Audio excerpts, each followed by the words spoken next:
So I have a lot of my own questions, and there is a question in the Q&A, and I think maybe a lot of people could probably touch on it. And so we'll just pivot there right now. So there is a question directed at Mo, but I'm sure everyone probably has some thoughts on it. And this is from Raj, who asks, um, thank you for the data. It would be good if I'd be curious to kind of to know what the new information would be like. So they're just kind of saying, I wonder what the new wealth equality stats are like. But as to the question itself, from a Jain perspective, we place heavy emphasis on karma uday, or the fruition of past actions. And while dan is a fundamental virtue, the push for a simple distribution of wealth feels like a potential overreach. For instance, an individual's wealth, like that of Elon Musk, is a result of their specific karmic ripening. We don't necessarily have a right to it simply because of the wealth gap. Furthermore, shouldn't we apply Anekāntavāda here? The core of Anekāntavāda is to see multiple viewpoints to get the whole truth.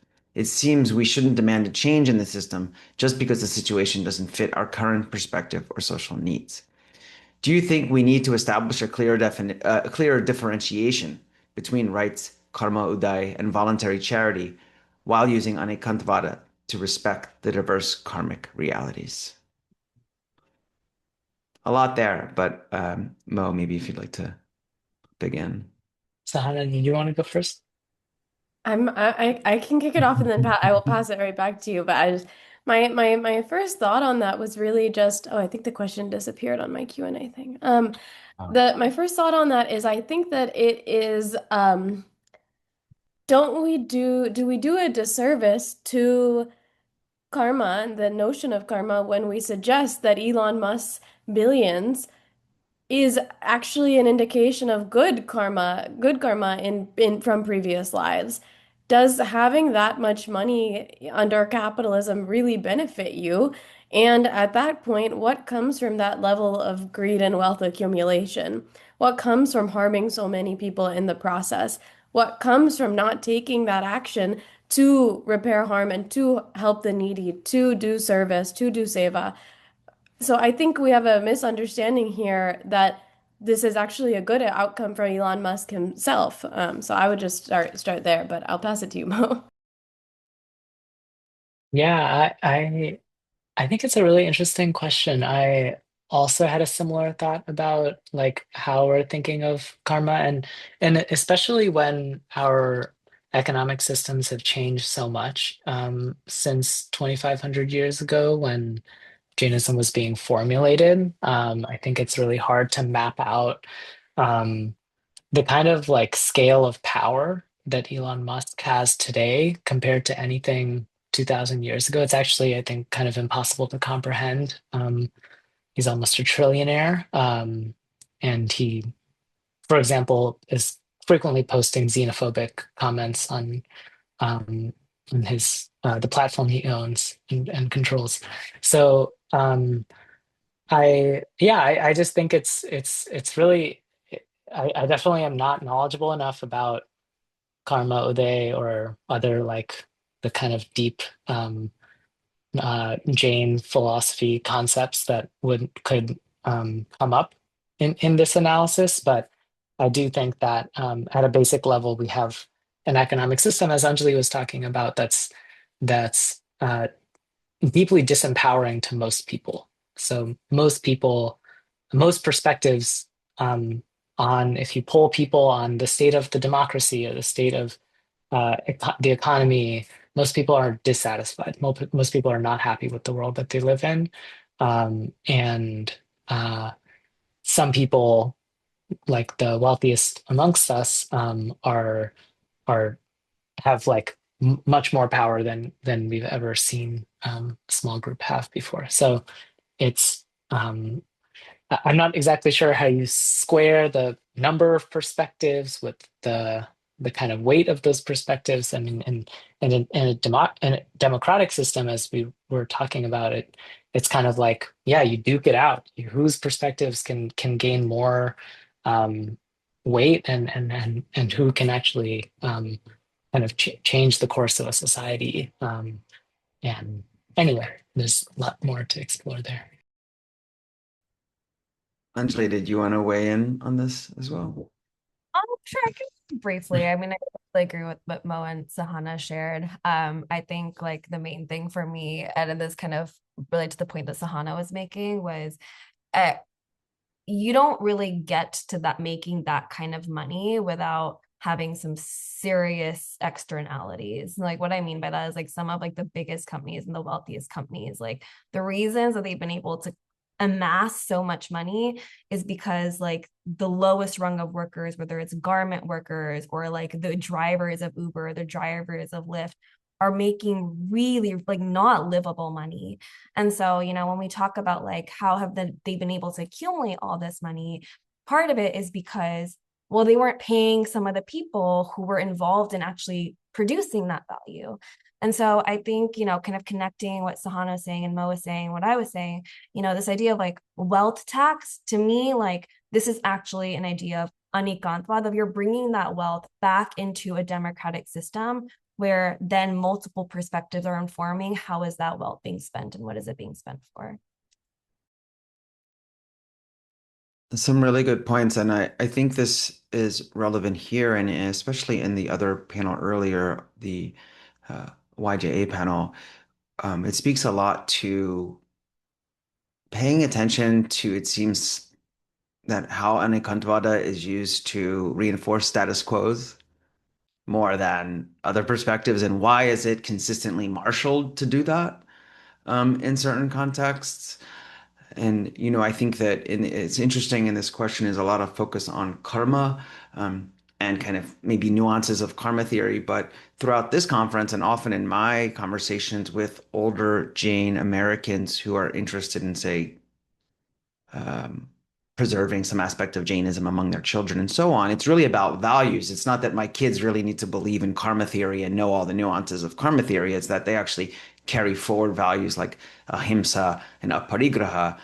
And it's kind of hard to look at someone like Musk and think that that's following a model that is at all embodying or perpetuating these values, such as ahimsa and aparigraha. Like this is, I mean, a fundamental question is aparigraha at all compatible with wealth hoarding, right, and massive accumulation? I mean, it's just a basic question. And so, with that in mind, I really was taken by a short phrase that Anjali you said in your presentation, and I think everyone here probably has something to say about it, within their specific field. And you said that the current system is one that is designed to produce harm, right?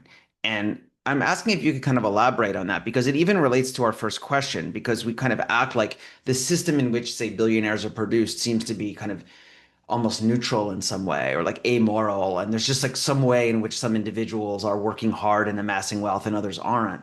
But the conversation shifts markedly if we take seriously the claim that it's a system that itself is designed to produce harm. So I was wondering if you could elaborate on that a little bit. Yeah, and super invite Mo and Sahana to maybe like the nuance of that, and that was like the pithy way of saying it, but maybe the nuance of that is it is designed to ignore harm. I think when we incentivize like profit as like our core motive, right? And it's kind of what I was saying before, right? If your incentive, your core incentive is to maximize profit and you can justify anything to be able to then reach that goal, then yeah, you'll be willing to pay workers as little as possible. You'll be willing to do the cheapest way of extracting the minerals or whatever it is that you need, regardless of the environmental impacts of that. So these things are things that you're justifying. It is justified because you're still reaching your goal. And so I think maybe the nuanced answer elaboration of that is it ignores these harms. And I kind of relate to what I was saying of we assume that if we maximize profit, we are also maximizing well-being, but that doesn't take into account these impacts. So yeah, maybe I'll leave it there, and excited to hear what Mo has to say. I think that's an important point, though, for those who've not heard it, that, capitalism fundamentally is not concerned with well-being, right? And if that's the case, then the question is, does it inherently produce harm because it's not concerned with well-being? It's just concerned with things like surplus value, right? So I appreciate the nuance you gave, but I also don't think you even have to walk it back that much. when we look at fundamental principles. But Sahana, maybe you have something to add. Yeah, I would totally agree with that. I spent the last week with a group called Patriotic Millionaires, and they are a group of millionaires and multimillionaires that are all for taxing the rich and spreading economic democracy, as Anjali talked about. And so throughout the course of my time with them, and you can see the different millionaires in their group there and what they say about why they want to redistribute wealth through greater taxation on themselves and lesser taxation on working class people who are at the border of poverty.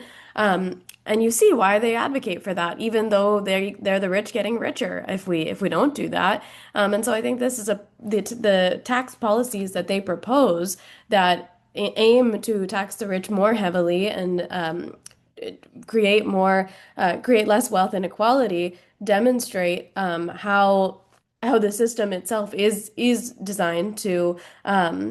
designed for wealth hoarding rather than equitable wealth redistribution. And so, yeah, I would just give that as an example of ways that the system in its existing form is not promoting equity, certainly. Yeah, and I kind of wanted to just add a little caveat about this concept of wealth hoarding because we've talked about it in this in the last hour. But one time I was talking about this with my cousin, and she was like, "Well, what do you mean by wealth hoarding? Like, what is just like managing your money kind of in an appropriate way, and when are you like hoarding?" And I don't think there's an easy or clean answer, but I think one mindset that is, I think, very conducive to a hoarding attitude is accumulation for the sake of accumulation. So when you kind of are when your approach to money is just I need to get as much of this as possible, and this is something my dad who's deeply Jain and is kind of encouraged me as much as he also practices redistribution. He still really wants his kids to have as much money as possible to make sure they're saving as much as they can, earning as much as they can. Why didn't I work for a corporate law firm and I could have made twice my income? And I think that and then I tell him like, oh, I'm very comfortable in my public interest law pathway. Like I don't need any more money for any particular reason. And I don't want to just be pursuing money for the sake of money. And I think it's really easy under our current society to be in a mindset of money for the sake of money. I never is it going to be enough. I'm never going to have enough money. I just have to have more and more and more. Um, yeah, I'll pause there. Well, that kind of makes me think about a little bit how you ended your presentation, Mo, which I also appreciated, which I don't know if I had a better word for it, but it was kind of like the coercive nature of investing, which was that like this kind of fear-based nature of investing where an individual in say our current situation or society has no guarantees about their well-being over time, especially as they age, whether it's for healthcare, housing, food, transportation. And so there is, right, this kind of assumption that you need to hoard to keep yourself safe. And you never know how much you're going to need, right? And you will not be given by society assistance based on need, right? You, at least in its current manifestation. Um, when I have been around, for example, some folks in YJP or elsewhere, it's like, we have to make a living, we have to have a career. And I think part of the text, part of the kind of subtext is success, but another is like, because what happens? What happens if? What happens if? And so I guess I'm kind of asking, like, how much because you seem to be trying your best to work away from that, kind of like fear modality. But also, how might we just think from a perspective of Jainism is how much is Jainism actually much more aligned with providing systems for the least advantaged? And so that also then one does not have to kind of rely on accumulation to basically safeguard themselves over time. I'm kind of curious how you think we can imagine differently in that way. Yeah, I mentioned one grandfather, and I wanted who was a tax lawyer, and I want to talk about my other grandfather who um, has another kind of really interesting life story when it comes to redistribution and social struggle. So this is my grandfather from Jaipur and my dad's dad, and he uh, was a big follower of Vinoba Bhave, for example, who was a land redistribution activist in the 1950s in India and a big disciple of Gandhi. He was on the cover of Time at the time. And so my grandfather was had a like a revolutionary bookstore during the independence movement and was yeah, like also a devout Jain and I think like that balance that he struck, I think is another interesting one where he ended up he had this bookstore. I think he owned the store, is what I'm told, and he redistributed that store to the independence movement in the course of his life. And so he kind of struck this own balance of yes, he also passed down land to his kids, and he um, uh, passed down this bookstore to the independence movement, and was also like, uh, yeah, following in this kind of Gandhian tradition of like land reform that was kind of bubbling up at the time, which I'm also part of conversations about what land reform in the United States could look like. White people in this country own 98% of the rural land. And it's just a kind of abysmal situation. I pulled up the stats on wealth distribution. I could pull up the land distribution ones too, but my orienting principle is I'm yeah not interested in I'm not seeking out land or even housing ownership necessarily. I'm just seeking to put as much of my resources as I can that I don't need to pay my rent and to pay for housing, to pay for food and whatever else to our movements and just getting to a world where we can all have healthcare and all have our basic needs met, all have housing, including when we're 80 and we can't work. I think that's kind of my orientation is like if I'll have my aspiration for myself is that I'll like be okay with whatever the median lifestyle is for a person who's 80. If the median lifestyle is for where um in precarity, then I really hope that's not the world that we end up in 50 years. But I yeah, I'm yeah, gonna be investing in that rather than Tesla stock. Yeah, and I actually, when you or others speak like that, it's like, wow, this is the least radical thing I've ever heard when we're really just trying to, right, care about our community and making sure everybody has, has me a baseline. So um, when I talk a little bit about um, my relationship to Jainism, I look at the teachings of like Mahavira, some early teachings. These seem to be like what we would now call radical, right? Completely systems overturns in a certain way, but then somehow um, they seem radical in the sense that they're not they're radical compared to the status quo, but they seem actually rather common sense otherwise. So let me pivot to maybe a couple more um, things I had. Okay, there's a comment I'll read in a second, but I wanted to talk to Sahana for a minute because yours was the only really presentation I think that was dealing a lot more with, say, race issues in the US. And, I live here in West Philadelphia. I'm 3 blocks from where the bombing happened in 1985, that even people in the city, white people in the city, don't know about. Second time ever in American history where a bomb was dropped on a residential population. And these people, the original Black residents of that house and block, are still fighting to get that house back or the rebuilt house. So I'm kind of curious. I mean, I guess I wouldn't say it's more personal. I'm just curious of your experience of, say, within your Jain family or Jain community, talking about bringing in the kind of viewpoints of other populations in the United States, especially other racial or racialized groups, and the response that you've heard.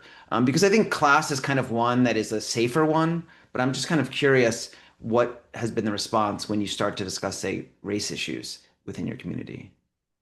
Yeah, thank you so much for asking that question. And I'll say I grew up, as some of you know, I grew up here in the U.S., born and raised, and my dada was the first to come in our family to the U.S., and he came in 1949. So on my dad's side, we've been here for quite some time, and so my family grew up. My dad grew up from 69 onwards in Boulder, Colorado. Grew up middle class and was friends with many people around the neighborhood and experienced a lot of racism in his life and his sister's life, and also was friends with the other kids on the outskirts of the social life of the school, if you will, including other kids of color. And so he grew up one of I mean, not to do it in this way, but his best friends were black and brown kids from the school, and so I think that there is a understanding of the dynamics in our country that some families who may have come more recently might relate to in a different way than ours does. That's not to say there are not still challenges. I think I still face this question of why are you going all the way back to slavery? Why are we still talking about that? Why aren't we talking about just poverty that's going on today in the United States or the wealth inequality that we talked about? Why go all the way back there? Why name that thing that's so hard that maybe it'll ostracize people in the process of bringing it up?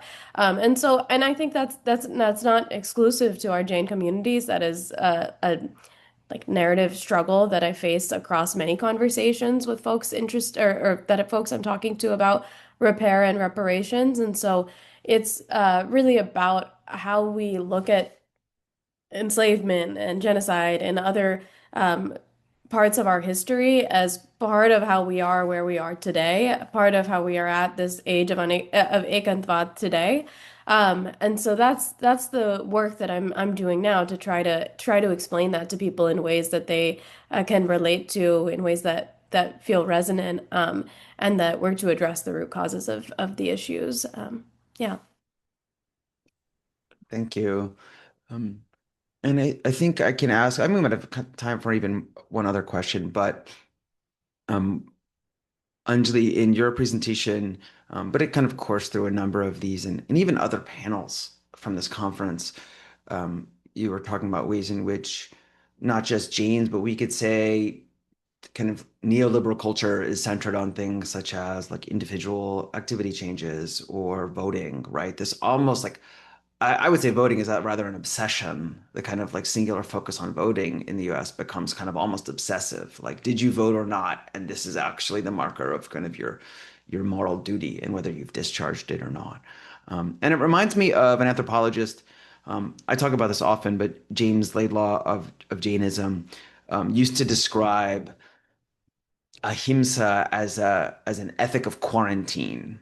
And it didn't like ring really nicely, I think, with Jains who heard it or either scholars of Jainism. And what that he meant at the time was that this relates to kind of that karma issue is that what seems on the surface is this very great principle of like caring about other beings is actually just this very monadic practice or individualized practice of preventing karmas and discharging karmas, meaning that like you're constantly under threat from karma, and really what you're trying to do is quarantine yourself off, whether it's through dietary practices, whether it's through even philanthropy.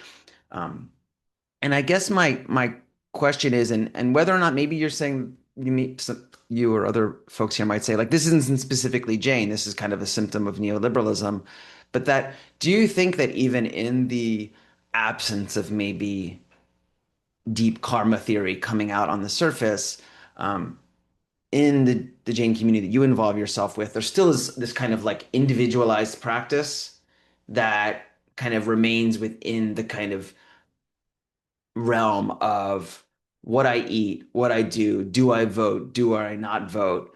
And outside of that seems to be almost kind of not a part of Jain ethics or what the Jain ethical life is. Sorry, that's a really long way to get to a question, but it was I'm just kind of asking basically, like, even in the absence of, say, karma theory, which has made scholars kind of criticize Jainism a little bit, do you still find this to just be, even within your family or community, that ethics still seems to be about like literally what you are doing or not doing on a daily basis? Um, yeah. I think, yeah, I can start with this. That's a big question. Thank you for that. I think, so I'll say a few things, is I think that just to some degree, yes. I think one of the things that I've felt with Jainism, or that I've been more interested in, is, we have applied Jainism to our individual practice. Can we apply it to a more analysis of the world at large?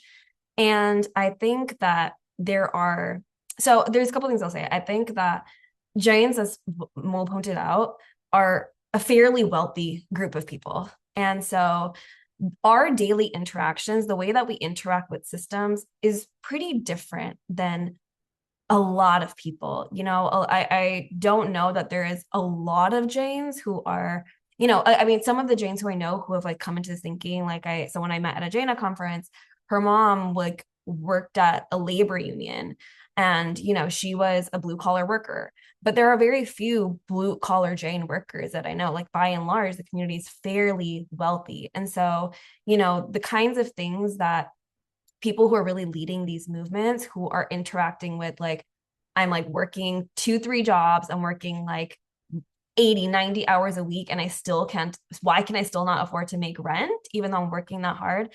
I don't think that we are in interacting or like dealing with some of these issues in the same way. And so I think that because of that, it has, like, a difference in perspective, right? Around, like, oh, I as an individual can do my own thing, and like I see the good of that.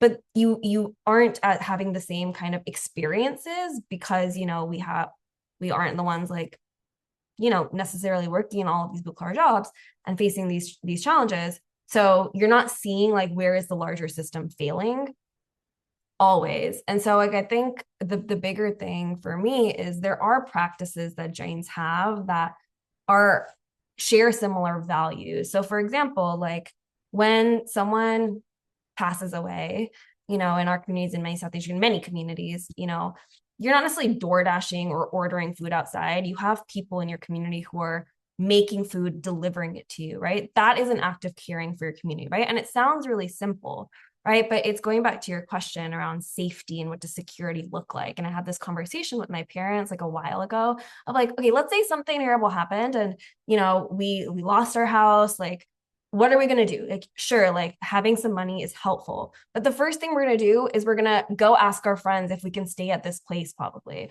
or they're going to, like, try to help us out. We're relying on relationships still, and that is, like, the core thing that's providing a security in, like, the worst of circumstances. And so I think, to some degree, yes, I think we have an individual view of how to practice Jain values. And I think what I'm interested in, and I think Mo San and I share this, is, like, what does it look like when you apply it to larger systems change? But I think there are some values that we hold and practices that we have in our everyday that, if we are open to it, can be bridge boulders to those larger changes. Thank you for that. Well, right on time here. There is a question that came in, but any of you are welcome to answer that. Can type that into the Q&A if you'd like to. A question from Sandeep. But I just wanted to say uh, thank you so much for this wonderful panel. And I do appreciate kind of this notion of can we start to imagine, if we want kind of Jainism and Jain values to be at the forefront of solving some of these kind of social issues, then what might it look like for, say, groups of Jains, especially young Jains, involved in, say, community resilience, and coming from a perspective that's very much even from their cultural backgrounds and kind of community backgrounds. I think that's kind of a beautiful intervention. So I'm going to pass it over to Professor Miller, but before I do so, Mo, Anjali, Sahana, thank you so much for being on this panel. Just really enlightening and inspiring as always.